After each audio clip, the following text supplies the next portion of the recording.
తెలంగాణ రాష్ట్ర అవతరణ సందేశాన్ని మనకు అందజేస్తారు గౌరవనీయులు కల్వకుంట్ల చంద్రశేఖరరావు గారు. ప్రియతమ ముఖ్యమంత్రి వర్యుల సందేశం.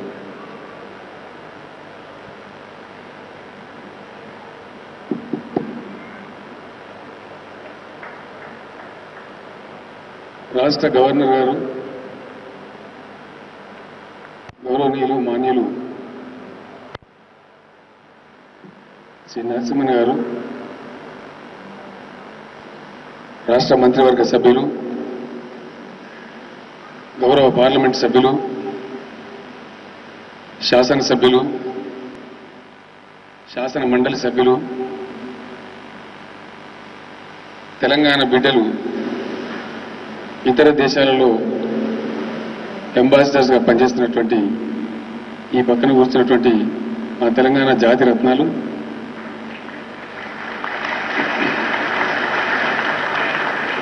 రాష్ట్ర ప్రధాన కార్యదర్శి గౌరవనీయులు రాజీవ్ శర్మ గారు, రాష్ట్ర ప్రభుత్వ ఉన్నత అధికారులు, తెలంగాణ రాష్ట్రానికి సంబంధించి వివిధ రంగాలకు సంబంధించినటువంటి సభలో ఆశీనులైనటువంటి పెద్దలు, ఐటీ రంగ నిపుణులు, పారిశ్రామికవేత్తలు, కవులు, కళాకారులు, పత్రికా ప్రతినిధులు, సాంస్కృతిక సారథులు, 10 జిల్లాల నుంచి ఈ కార్యక్రమాన్ని వీక్షించి కార్యక్రమంలో భాగస్వాములు కావడానికి విచ్చేసినటువంటి వివిధ రంగాలకు చెందినటువంటి ప్రముఖులు, మీ అందరికీ కూడా తెలంగాణ రాష్ట్ర అవతరణ వేడుకల సందర్భంగా శుభాకాంక్షలు. మీ అందరికీ నేను శిరస్సు వంచి నమస్కరిస్తా ఉన్నాను.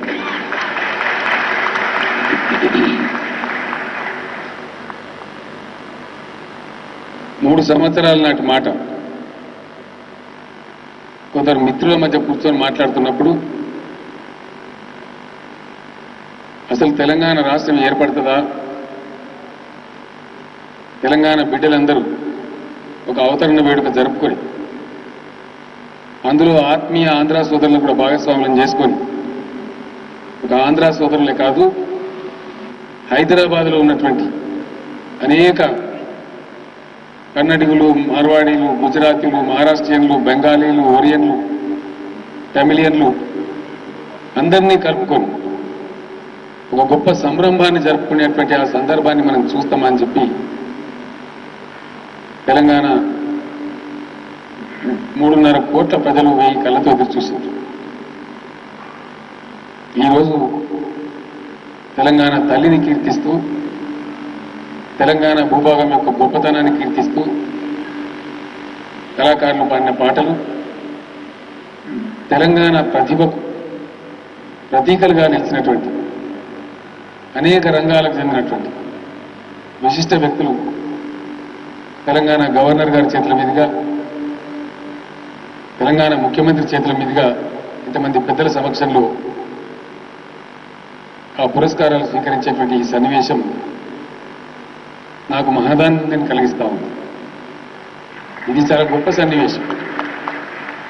తెలంగాణ సమాజం కోరుకున్న సన్నివేశం.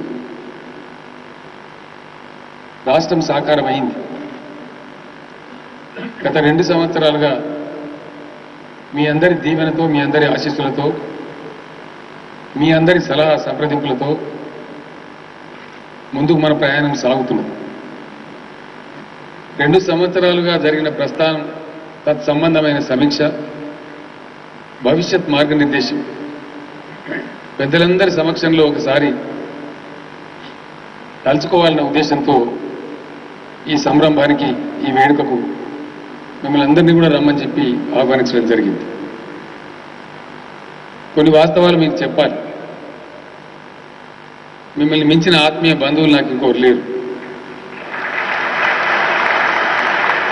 మీ ద్వారా వాస్తవాలు, విషయాలు ప్రజలకు తెలియాలి. నేను కోరుకునేదల్లా ఒకటే, రాష్ట్రం కావాలని కోరుకున్నాం. సరే, సమయం ఎక్కువ అవసరమైన చివరికి విజయం సాధించాం. ఆ రోజు ఏదైతే మనం అనుకున్నామో 100% అది నిజము అని చెప్పి తేలుతా ఉంది. Telangana growth percentage national average కంటే చాలా ఎక్కువగా ఉంది అని తెలియజేయడానికి నేను గర్వపడతా ఉన్నాను. ఈ మాట మనం ఆ రోజు వాదించాం, వాదోపవాదాలు జరిగినాయి. Telangana growth average is more than the national growth average అనే మాట నేను చెప్పడం లేదు, 14th finance commission of India చెప్పింది. ఈ మధ్య 0.5% FRBM పెంచి కేంద్ర ప్రభుత్వం కూడా దాన్ని స్పష్టంగా చెప్పింది. మనం ముందుకు దూసుకుపోవడానికి మహత్తరమైన అవకాశాలున్నాయి. తెలంగాణ వస్తే ఏ మంచి జరుగుతుందని, ఏ లోక కళ్యాణం జరుగుతుందని, తెలంగాణ సమాజం అద్భుతంగా పురోగమిస్తుందని మనమందరం కలలు కన్నామో దానికి అత్యంత ఆవశ్యకమైనటువంటి ఆర్థిక పురోగతి మన రాష్ట్రానికి పుష్కలంగా ఉంది. తెలంగాణ ఏర్పడ్డ కొత్తలో ఒక 7 మాసాల పాటు అధికారులు లేరు. చీఫ్ సెక్రటరీగా రాజీవ్ శర్మ గారు గవర్నర్ గారు ముందుకు వెళ్ళి అర్ధరాత్రి వారు చార్జ్ తీసుకున్నారు. ఉదయం 8 గంటలకు నేను ప్రమాణ స్వీకారం చేశాను. ఆ తదనంతరం ఎన్నో అవరోధాలు, ఆటంకాలు, అందుబాటులో లేని ఎన్నో అంశాలు, పెద్ద గజిబిజి గందరగోళం ఒక 6-7 మాసాల పాటు ఆ గందరగోళం కొనసాగిన సమర్థవంతులైనటువంటి మన చీఫ్ సెక్రటరీ గారు ఎప్పటికప్పుడు ఉన్న కొద్ది టీంతో ఒక్కొక్క సెక్రటరీకి 7 శాఖలు 6 శాఖలు, ఇప్పుడు CCLAగా ఉన్న రేమండ్ పీటర్ గారు 7వ 8వ శాఖలకు ఇన్ఛార్జిగా ఉన్నారు. ఒక 2-3 నెలల పాటు ఉన్న అధికారులు, ఉన్న కొద్ది మంది అధికారులు 6 శాఖలు 7 శాఖలు బాధ్యతలు తీసుకొని అద్భుతంగా వ్యూహరచన చేయగలిగినాం. అందుకు మీ అందరి దీవెనలు, మీ అందరి సహకారం, అందరి యొక్క తోడ్పాటు ప్రబలమైనటువంటి కారణం. ఆ తదనంతరం తెలంగాణకు ఒక లక్ష్యం నిర్దేశించుకోవాలి, ఒక రోడ్ మ్యాప్ తయారు చేసుకోవాలి. అంతకుముందు తెలంగాణ రాష్ట్రం కాదు, మనకు హైదరాబాద్ స్టేట్ ఉండేది. హైదరాబాద్ స్టేట్ విడిపోయినప్పుడు కొన్ని ప్రాంతాలు మహారాష్ట్రకు వెళ్ళినాయి, కొన్ని ప్రాంతాలు కర్ణాటకకు వెళ్ళినాయి. ఇప్పుడు మనం సాధించుకున్న తెలంగాణ ఆంధ్రప్రదేశ్లో విలీనమైంది. ఈ రోజు మనం సాధించుకున్న తెలంగాణ ఏ రోజు కూడా రాష్ట్రంగా లేదు. ఒక రాష్ట్రంగా ఒక 31st మార్చి నుంచి ఇంకో 31st మార్చి వరకు ప్రయాణం సాగితే తప్ప ఆర్థిక స్థితిగతులు, స్టేట్ గ్రోత్ ట్రెండ్స్ కరెక్ట్గా మనకు పట్టుబడవు. నేను వారి పేరు తీసుకోకుండా ఉండలేను. డాక్టర్ జిఆర్ రెడ్డి గారు, కరీంనగర్ జిల్లా ముద్దుబిడ్డ. Please give a big hand. Karimnagar జిల్లా ముద్దుబిడ్డ. మనమందరం గర్వపడే విధంగా ఒకనాడు భారత ఫైనాన్స్ కమిషన్కే సలహాదారుగా వివరించిన వ్యక్తి మన తెలంగాణ బిడ్డ కావడం మన అదృష్టం. వారికి ఉన్న విశేషమైన అనుభవంతో ఆ సందర్భంలో వారి మేధస్సు రంగరించి సిఎస్ గారికి, నాకు, ఇప్పుడు స్టేట్ ఎలక్షన్ కమిషనర్గా ఉన్నారు, అప్పుడున్న ఆర్థిక సెక్రటరీ మిత్రులు నాగిరెడ్డి గారికి అర్ధరాత్రి వరకు కూడా కూర్చుండే వాళ్ళం మేము బడ్జెట్ తయారు చేసే సందర్భంలో. అంచనాలు తప్ప అధికారపూర్వకంగా అనుకునేటువంటి పరిస్థితి లేదు. జిఆర్ రెడ్డి గారి మేధస్సు, ఇంకా కొంతమంది సీనియర్ అధికారుల ప్రజ్ఞా పాఠవాలు, మన చీఫ్ సెక్రటరీ గారికి ఉన్నటువంటి అపారమైన అనుభవం అన్నీ కలిసి బడ్జెట్కు రూపకల్పన చేశాం. ఈ మాట నేను దాచుకోలేదు, శాసనసభలో కూడా నేను ప్రత్యక్షంగా చెప్పడం జరిగింది. ఈరోజు మేము ప్రతిపాదిస్తున్నది, మాకు భగవంతుడు ఎంతైతే విజ్ఞానం ఇచ్చిండో ఆ విజ్ఞానం మేరకి బడ్జెట్ ప్రతిపాదిస్తూ ఉన్నాం. కానీ డెఫినెట్గా ఆఫ్టర్ 1 ఫైనాన్షియల్ ఇయర్ మేము ఖచ్చితంగా చాలా పకడ్బందీగా మీ ముందుకు వస్తామని కూడా శాసనసభ వారికి కూడా చెప్పడం కూడా జరిగింది. జిఆర్ రెడ్డి గారి మేధో సంపత్తి కొంచెం అటు ఇటుగా వారు ఏదైతే మార్గదర్శనం చేశారో ఆల్మోస్ట్ ఆ మేరకే మనకు నిధులు సమకూరాయని చెప్పి నేను మనవి చేస్తా ఉన్నాను. మన ఆర్థిక శాఖ మంత్రిగా ఉన్న ఈటెల రాజేందర్ గారు నా సోదరుడు, ఆయన కూడా దానిలో విశేషంగా కృషి జరపడం, అధికారులు పరిశ్రమ చేయడం, అద్భుతమైనటువంటి ఫలితాలు వచ్చినాయి. ఈరోజు మనకు పూర్తిగా విషయం పట్టుబడింది. అద్భుతమైనటువంటి ఆర్థిక ప్రగతి మనకుంది. ఇంకా మల్టీఫోల్డ్ మ్యానిఫోల్డ్ గ్రోత్ అయ్యే ఆస్కారం ఉంది. నిన్నగాక మొన్న ఆర్థిక శాఖకు సంబంధించిన కొంతమంది అధికారులతో, కొంతమంది ఆర్థికవేత్తలతో నేను చర్చ చేస్తున్నప్పుడు వారు నాకు చెప్పింది ఏమిటంటే, మినిమం యాజ్ ఎ మినిమం 2019-2020కి వెళ్ళేటప్పటికీ తెలంగాణ బడ్జెట్ 2 లక్షల కోట్లుగా ఉండబోతుంది. అదే మరొక టర్మ్ గడిచి 2024కు పోతే మామూలుగా సింపుల్ అర్థమెటిక్స్లోనే 5 yearsలో బడ్జెట్ డబుల్ అవుతుంది. కానీ in accordance with the growth rate of Telangana budget will be 5 lakh crores in the year 2024. ఇంత అద్భుతమైనటువంటి అవకాశాలు మనకున్నాయి. చేపట్టిన పనులు మీ ముందున్నాయి. తెలంగాణకు 3 ప్రధాన విషయాల మీద ఉద్యమం జరిగింది. నీళ్లు, నిధులు, నియామకాలు. తెలంగాణ రాష్ట్రం ఏర్పడటంతోనే నిధులకు సంబంధించిన సమస్య పరిష్కారమైంది. ఈరోజు తెలంగాణ ఒక సర్వస్వతంత్ర రాష్ట్రం కాబట్టి ఇక్కడి వనరులు 100% ఇక్కడే ఖర్చు అవుతాయి. నిధులు వేరే చోటికి తరలిపోయేటువంటి బాధ మనకు లేదు. నియామకాలకు సంబంధించి కూడా 100% ఇక్కడి పిల్లలకే ఎంతవరకు వస్తే అంతవరకు ఉద్యోగ అవకాశాలు లభిస్తాయి. తెలంగాణ రాష్ట్రం ఏర్పాటు కావడంలోనే ఇన్బిల్ట్గా ఈ 2 సమస్యలు పరిష్కరించబడ్డాయి. నీటి సమస్య నేను మళ్ళీ రీట్రేట్ చేస్తా ఉన్నాను. తెలంగాణకి ఎప్పుడైతే తెలంగాణ సమైక్య ఆంధ్రప్రదేశ్లో అంతర్భాగంగా ఉండినో ఆనాటి పరిపాలకులు, ఆనాటి ముఖ్యమంత్రులు, ఆనాటి క్యాబినెట్లు ఇచ్చినటువంటి ఆదేశాలు, జారీ చేసినటువంటి ఉత్తర్వులు, చేపట్టినటువంటి ప్రాజెక్టులు, వాటికి చేసినటువంటి కేటాయింపులు, వాటన్నిటిని లెక్క తీస్తే 1330 టీఎంసీల పైచిలకు నీళ్లను కృష్ణా గోదావరి నదిని నీళ్లలో తెలంగాణకు వాటాగా వాళ్ళే కేటాయించారు. అంటే దాంతో నేను ప్రతిపాదిస్తున్న 1 కోటి ఎకరాలకు నీళ్లు చాలా సులభంగా వస్తాయి. అందులో అనుమానం లేదు.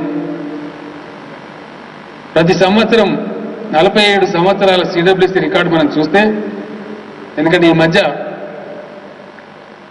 ఆంధ్ర ప్రాంతంలో కొందరు నాయకులు కావచ్చు, లేదు ఆంధ్రప్రదేశ్ ముఖ్యమంత్రి గారు కావచ్చు, చేస్తున్నటువంటి కొన్ని విషయాలు పేపర్లలో వస్తాయి కాబట్టి మీరు కలతకు గురైన విషయంతో నేను ఈ మాట చెప్తా ఉన్నాను. మీకు తెలియవలసిన అవసరం ఉందని చెప్పి నేను భావిస్తా ఉన్నాను. 47 సంవత్సరాల సిడబ్ల్యూసీ ట్రాక్ రికార్డు చూస్తే ఇది నేను చెప్పిన స్టోరీ కాదు. ఎవరైనా సరే సిడబ్ల్యూసీ వెబ్సైట్లో కొట్టి ఈ రికార్డు చూడవచ్చు. It is available on the web of the CWC. గోదావరిలో ఎవ్రీ ఇయర్ పోలవరం దగ్గర, పోలవరం కింద ఉండేది మనకు ఒక ధవళేశ్వరం బ్యారేజ్ ఒకటే, ఆ తర్వాత ఉండే సముద్రమే వేరే లేదు. అక్కడ ఎవ్రీ ఇయర్ గోదావరిలో యావరేజ్ నీళ్లు 2654 TMC, 2654 TMC of water is available at Polavaram in Godavari river. This is the record of the CWC. At the same time Krishna మనం ఎక్కడ కొలమానం తీసుకుంటామంటే తుంగభద్ర కలిసిన తర్వాత తీసుకుంటాం. కింద ఉన్నది పెద్దగా లేవు, ఇంకా తుంగభద్రనే మెయిన్ ట్రిబ్యూటరీ. కింద ఉండేటి హాలియా వాగు, మూసి వాగు, ఏవో చిన్న కొండవీటి వాగు చిన్న చిన్నవి ఉన్నాయి తప్ప మేజర్ రివర్ తుంగభద్ర కలుస్తుంది. సిడబ్ల్యూసీ లెక్కల ప్రకారం కృష్ణాలో ఎవ్రీ ఇయర్, అది కూడా 47 సంవత్సరాల రికార్డ్, 1204 టీఎంసీల ఇన్ఫ్లోస్ కృష్ణా రివర్లో ఉన్నాయి. కొన్ని సందర్భాలు 2000 కూడా వచ్చినాయి. కొన్ని సందర్భాల్లో డ్రాట్ ఉన్నప్పుడు తగ్గుతుంది ఎట్లా. రెండు కలిపితే 3855 టీఎంసీల నీళ్లు ప్రధాన నదులు మనకు కనపడతా ఉన్నాయి. కృష్ణా గోదావరి రెండు నదులు కలిపితే 3855 టీఎంసీల నీళ్లు నికరంగా ప్రధాన నదిలోకి వచ్చి కలుస్తూ ఉన్నాయి. ఇవి కాకుండా ఉండే నీళ్లు కూడా ఉన్నాయి. ఫర్ ఎగ్జాంపుల్ కృష్ణా గోదావరి బేసిన్లో ఒక్క తెలంగాణ ప్రాంతానికే 265 టీఎంసీల నీళ్లను బచావ్ ట్రిబ్యునల్ కేటాయించింది. అంటే ఈ చెరువులు నిండితే చెరువుల్లో ఇంపౌండ్ ఉంటుంది తప్ప వాటర్ ప్రధాన నదులకు పోదు. అట్లాగే అనేక మీడియం ఇరిగేషన్ ప్రాజెక్టులు ఉన్నాయి మనకు. అవి నిండితే కూడా వాటర్ అక్కడనే ఇంపౌండ్ అయింది తప్ప ప్రధాన నదిలోకి నీళ్లు రావు. ఆ విధంగా ఆంధ్ర తెలంగాణ భూభాగం మీద ఆగి ఉండే నీళ్లు అవి ఒక 400 టీఎంసీల నీళ్లు ఉన్నాయి.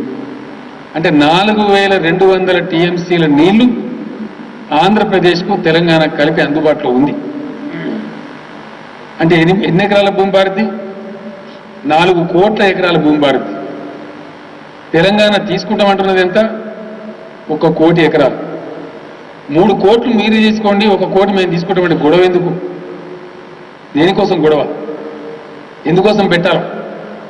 ఈ విషయాన్ని నేను మీకు చెప్పడం కాదు, ముఖ్యమంత్రి చంద్రబాబు నాయుడు గారిని యాగానికి ఆహ్వానించినప్పుడు లెక్కలతో సహా వారి స్వగృహంలో విజయవాడలో అమరావతిలో నేను వారికి చెప్పడం జరిగింది. మీకు అవకాశం ఉంది తీసుకోండి, మాకు అవకాశం ఉంది తీసుకుందాం, ఈ గొడవల వల్ల వచ్చేది ఏం లేదని చెప్పడం జరిగింది. సరే, ట్రిబ్యునల్స్ ఉన్నాయి, కోర్టులు ఉన్నాయి, పోరాటం జరుగుతూ ఉంది. తెలంగాణ బిడ్డగా ఒకటి మాత్రం చెప్పగలను, డెఫినెట్గా 2022కి కేంద్ర ప్రభుత్వాన్ని ఒప్పించి ట్రిబ్యునల్ దగ్గర వాదించి 1 కోటి ఎకరాల తెలంగాణ ఆకుపచ్చ తెలంగాణ కావడం ఖాయమని చెప్పి ఈ సందర్భంగా నేను మనవి చేస్తా ఉన్నా. ఇదే వేదిక నుంచి గౌరవ ఆంధ్రప్రదేశ్ ముఖ్యమంత్రి గారు కూడా నేను విజ్ఞప్తి చేస్తా ఉన్నా.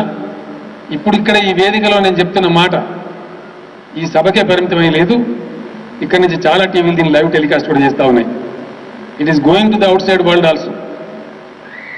ఇరుగు పొరుగు రాష్ట్రాల మనం తెలుగు జాతికి చెందిన ప్రజలం, తెలుగు భాష మాట్లాడేవాళ్ళం. మన మధ్య విద్వేషం మంచిది కాదు, విద్వేషం అవసరం లేదు. గతంలో ఆంధ్రప్రదేశ్ అవలంబించిన పందా కూడా కరెక్ట్గా పోలేదు. ఏ రోజు మనం కర్ణాటక నుంచి ఇక్కడ నీళ్లు తెచ్చుకోలేకపోయినాం. కానీ మొన్న తెలంగాణ ప్రభుత్వం వ్యవహరించిన మంచి పద్ధతి వల్ల మహారాష్ట్రతో ఒప్పందం చేసుకోగలిగినాం. ఈరోజు ఆ ప్రాజెక్టు పనులు ప్రారంభించుకోబోతా ఉన్నాం. జూరాల ప్రాజెక్టులో తాగునీరు లేదని కర్ణాటకను అప్రోచ్ అయితే ఆంధ్రప్రదేశ్ చరిత్రలో వాళ్ళు ఏనాడు ఒక డ్రాప్ కూడా ఇవ్వలేదు. కానీ మొన్న 1 టీఎంసీ నీటిని జూరాలకు తేగలిగినామని చెప్పి నేను మనవి చేస్తా ఉన్నా. పెద్దలు చెప్పినట్టుగా నోరు మంచిదైతే ఊరు మంచిదైతుందని చెప్పిన పెద్దలు. మన వ్యవహారాన్ని బట్టే ఇతరుల వ్యవహారం ఉంటుంది. మనం ఇద్దరం ఇరు రాష్ట్రాల వాళ్ళం కూడా ఆలంపూర్ నుంచి భద్రాచలం వరకు చాలా లాంగ్ బార్డర్లో జియోగ్రఫికల్ నైబరర్స్, ఇరుగు పొరుగు వాళ్ళం. మనం ఉండకపోవచ్చు, కానీ ప్రజలు ఉంటారు, రాష్ట్రాలు ఉంటాయి. ఈరోజు మనం ద్వేషభావాలు నాటడం కరెక్ట్ కాదు. విజ్ఞతతోని మీరు వ్యవహరించండి, మేము విజ్ఞతతో వ్యవహరిస్తాం. ఉభయ రాష్ట్రాల రైతాంగానికి లాభం చేసుకుందాం. నీటి లభ్యత ఉంది కాబట్టి మన గొడవలు వద్దని చెప్పి కూడా నేను ఆ రాష్ట్ర ముఖ్యమంత్రి గారికి కూడా ఈ వేదిక నుంచి ఈ శుభ సందర్భంలో వారికి నేను కోరుతా ఉన్నా, వారికి అప్పీల్ కూడా చేస్తా ఉన్నా.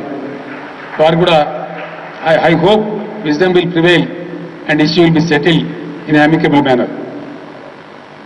ఈ రకంగా నీటి సమస్య కూడా ఈ పద్ధతిలో మనం తీర్చుకోబోతా ఉన్నాం.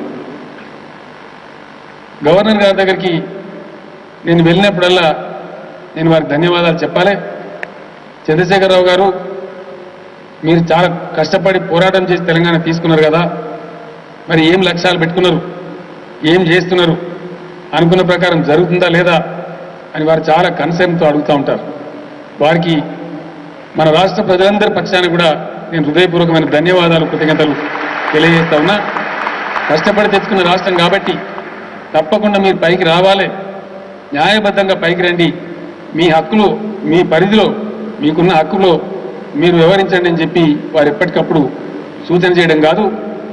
వారు నాకన్నాడు వయసులో పెద్ద సీనియర్, చాలా ఉన్నతమైన పదవులు చేసిన వారు కాబట్టి వారి అనుభవాన్ని కూడా కలగలిపి అనేక సందర్భాల్లో నాకు సలహాలు ఇవ్వటం, సూచనలు ఇవ్వటం, చెప్పటం, ఒక పెద్దన్నగా దీవెన గురించి పంపిస్తూ ఉంటారు.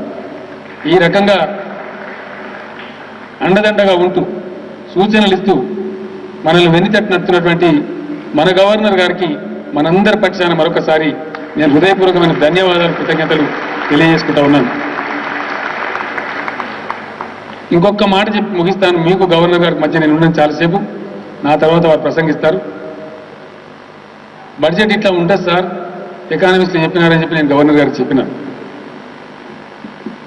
ఒక స్థూలమైనటువంటి దృశ్యం నేను మీ ముందు ఆవిష్కరించే ప్రయత్నం చేస్తా ఉన్నాను. చాలా మంది విజ్ఞులు, మేధావులు సభలో ఉన్నారు కాబట్టి, మీరు ఈ మాట వింటున్నారు కాబట్టి, దయచేసి దీనికి మీ ఆలోచనలు కూడా జోడించి, మీకు ఇంకేమైనా ఉంటే, మీ స్పందన ఉంటే నాకు లేఖ రూపంలో దయచేసి తెలియజేయాలని చెప్పి నేను కోరుతా ఉన్నా. మీరు ఏ రూపంలో తెలియజేసినా కూడా నాకు ఇబ్బంది లేదు. వ్యక్తిగతంగా వచ్చి కలవచ్చు, లేదా ఒక లెటర్ రూపంలో మీరు పంపించినా సరే నేను స్వీకరించి తప్పకుండా నేను మంత్రివర్గం అధికారులందరం కూర్చొని దాన్ని చర్చ చేస్తాం. అవసరమైతే మిమ్మల్ని రమ్మని రిక్వెస్ట్ చేసి కూడా మీతో షేర్ చేసుకుంటామని చెప్పి నేను మనవి చేస్తా ఉన్నా. ఈరోజు భారతదేశంలో స్వతంత్రం వచ్చిన తర్వాత అన్ని రాష్ట్రాలు కూడా కొత్త జిల్లాలు ఏర్పాటు చేసుకున్నారు. కారణం ఏందో తెలియదు, అవగాహన ఏందో తెలియదు, కానీ జిల్లాల పునర్వ్యవస్థీకరణ జరిపినటువంటి, జిల్లాల పునర్విభజన చేసుకున్నటువంటి రాష్ట్రాలు భారతదేశంలో మనకు రెండు కనిపిస్తాయి. ఒకటి ఇంతకుముందు ఉన్నటువంటి ఆంధ్రప్రదేశ్ రాష్ట్రం, రెండవది పశ్చిమ బెంగాల్ రాష్ట్రం. వేరే మనకు తెలంగాణ కంటే చిన్నగా ఉన్న రాష్ట్రాలలో కూడా చాలా ఎక్కువ జిల్లాలు ఉన్నాయి. హర్యానాలో ప్రతి 2-3 అసెంబ్లీ నియోజకవర్గాలకే ఒక జిల్లా ఉన్నటువంటి పరిస్థితి ఉంది. కానీ మన దగ్గర చాలా పెరిగిపోయింది జనాభా. చాలా మంది సీనియర్ అధికారులను మిత్రులు ఏకే గోయల్ గారు ఉన్నారు, ఇప్పుడు ప్రభుత్వ సలహాదారులు ఉన్నారు. ఒక సందర్భంలో చర్చ జరిగితే నేను వారిని అడిగినాను, గోయల్ గారు మీరు ఈ రాష్ట్రానికి వచ్చి సర్వీస్ జాయిన్ అయినప్పుడు యావరేజ్ జిల్లా పాపులేషన్ ఎంత ఉంది అంటే 13 to 14 lakhs ఉండే సార్ అని వారు చెప్పినారు. మరి ఈరోజు 35 lakhs పోయింది. అది 3 folds 4 folds పోతా ఉంది. అది ఇబ్బంది జరుగుతుంది, పరిపాలన అస్తవ్యస్తంగా ఉండే ఆస్కారం ఉంటుంది. కాబట్టి తెలంగాణ ఖచ్చితంగా ఆల్మోస్ట్ అరౌండ్ 15 lakhs ఉండే విధంగా ఒక జిల్లాలు పునర్విభజన చేయాలని చెప్పి నిర్ణయం తీసుకున్నాం. దాని వెనుక ప్రబలమైనటువంటి కారణాలని, ఒకటి ప్రజలకు భౌగోళిక సామర్థ్యత, రెండవది పరిపాలన సౌలభ్యం. వెరసి ప్రజానీకం కేంద్ర బిందువుగా ఉంటుంది తప్ప వ్యక్తుల ఇష్టాల మేరకు లేదా రాజకీయ పార్టీల ఒత్తిళ్ల మేరకు ఆ జిల్లాలు ఏర్పడవు. తప్పకుండా in a very scientific manner to the public convenience and to the administrative convenience ఈ జిల్లాలు ఈ సంవత్సరంలో మనుగడలోకి వస్తాయి. ఉగాది నుంచే అవి కొలువు తీర్తాయని కూడా నేను ఈ సందర్భంగా మీకు మనవి చేస్తా ఉన్నాను.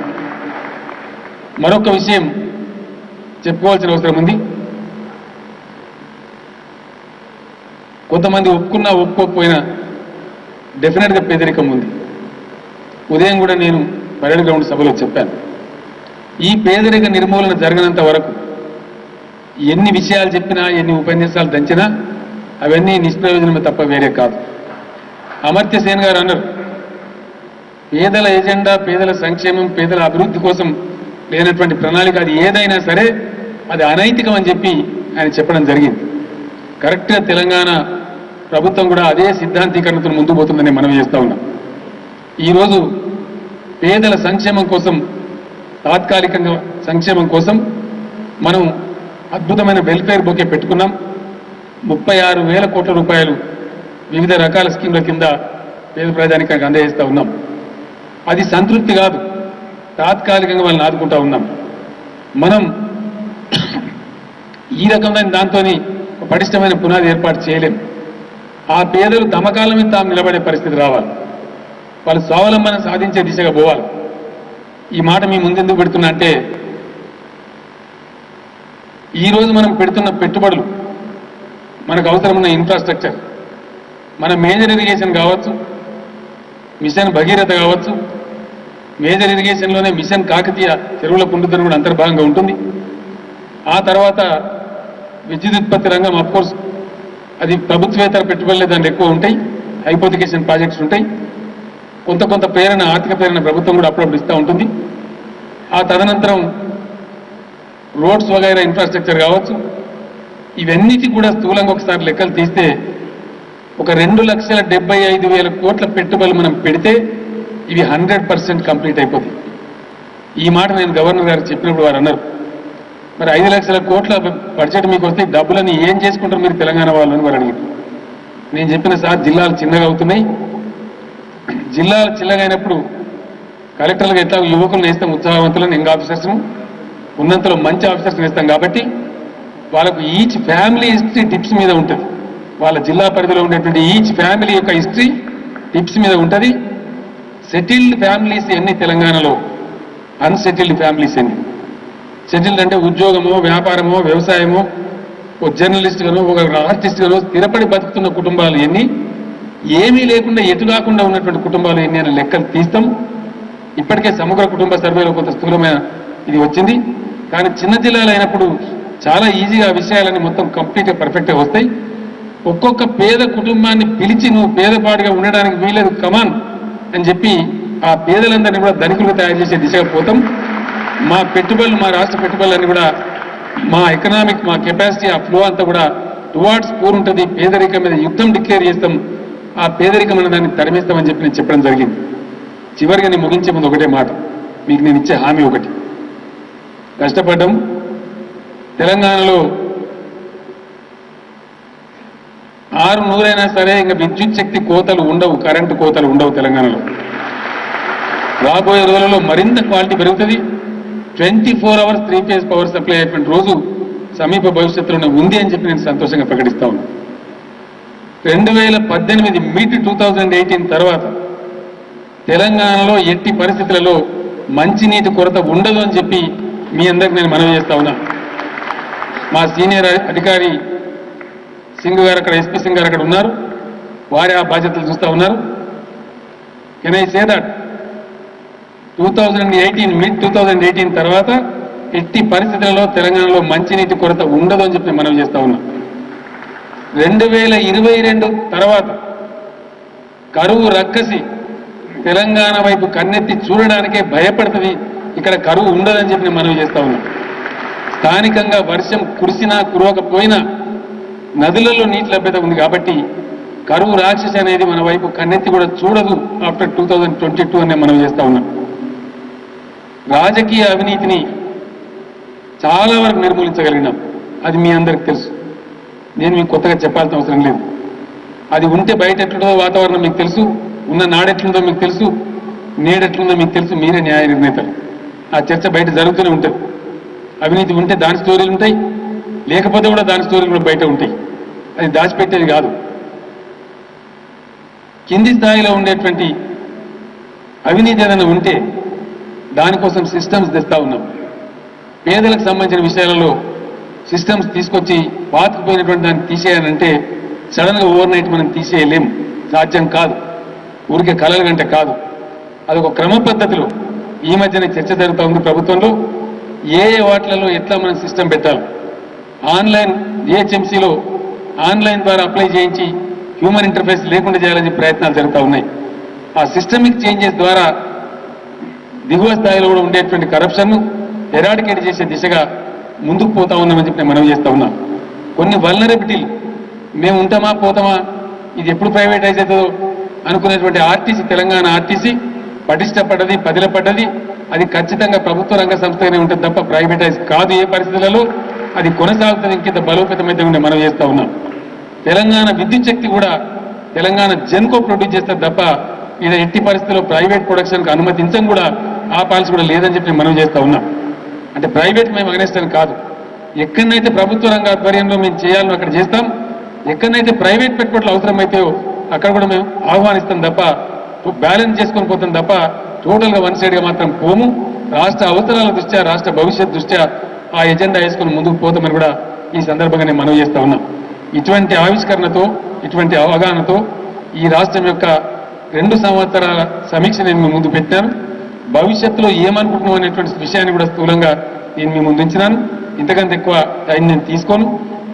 ఇప్పుడు నేను చెప్పినటువంటి మీ ముందు నేను చెప్పినటువంటి విషయాల మీద ఎవరైనా సరే దయచేసి మీరు చెప్పదలుచుకుంటే అరమరికలు లేకుండా చెప్పవచ్చు. దాన్ని ఎవరు అపార్థం చేసుకోరు. కొన్ని సందర్భాలలో సమాజం నుంచి కూడా చాలా గొప్ప సూచనలు వస్తాయి. అందుకే ఈ కార్యక్రమాన్ని ఒక రకంగా చెప్పాలంటే ఈ కార్యక్రమం పెట్టడానికి నా గవర్నర్ గారే ప్రేరణ. వారు చెప్పినారు, you review before the people, you review before your elite of Telangana పిలిచి వాళ్ళ ముందు మీరు రివ్యూ చేయండి, మీకు అక్కడి నుంచి తప్పకుండా సూచనలు బాగా వస్తాయి, మీరు ఇంకా బాగా ముందుకు పోవచ్చు అని చెప్పి కూడా వారు కూడా సూచన చేసినారు. మనం గత సంవత్సరం నిర్వహించుకుంటే పరేడ్ గ్రౌండ్తోనే ముగించడం కానీ ఇట్లాంటి సభ పెట్టుకోలేదు. కానీ ఈ సంవత్సరం ప్రత్యేకంగా 2 సంవత్సరాలు పూర్తయినాయి, ఇంకా ఈ టర్మ్లో 3 సంవత్సరాలు మిగిలినాయి కాబట్టి మీ ముందు ఈ విషయాలను పెట్టాలి, మీ సూచనలు కూడా స్వీకరించాలనే సదుద్దేశంతో ఈ కార్యక్రమాన్ని పెట్టడం జరిగింది. ఇంత పెద్ద ఎత్తున మీరందరూ జిల్లాల నుంచి కావచ్చు, నగరం నుంచి కావచ్చు తరలి వచ్చినటువంటి ప్రతి ఒక్కరికి మనవి చేస్తూ, ఇక్కడ ఉన్నటువంటి మా అధికార గణంతో నేను ప్రార్థన చేసేది ఒకటే, కోటి ఆశలున్న ఈ తెలంగాణ మీరే దీనికి కర్తలు ధర్తలు. ఇటు మంత్రివర్గం, అటు ముఖ్యమైన అధికారులు అందరూ కలిసి పరస్పరం పనిచేయవలసిన అవసరం ఉంది. ఇప్పటికీ మనం చాలా బాగా పనిచేస్తూ ఉన్నాం. మరొక్కసారి మనందరం, మా అధికార గణం కావచ్చు, మంత్రివర్గం కావచ్చు, గౌరవ శాసనసభ్యులు, శాసన మండలి సభ్యులు, పార్లమెంట్ సభ్యులు కావచ్చు, మరొక్కసారి let us all rededicate ourselves to the upliftment of the poor of Telangana, to the development and prosperity of the state of Telangana అని మనవి చేస్తూ నేను సెలవు తీసుకుంటా ఉన్నాను. జై హింద్, జై తెలంగాణ.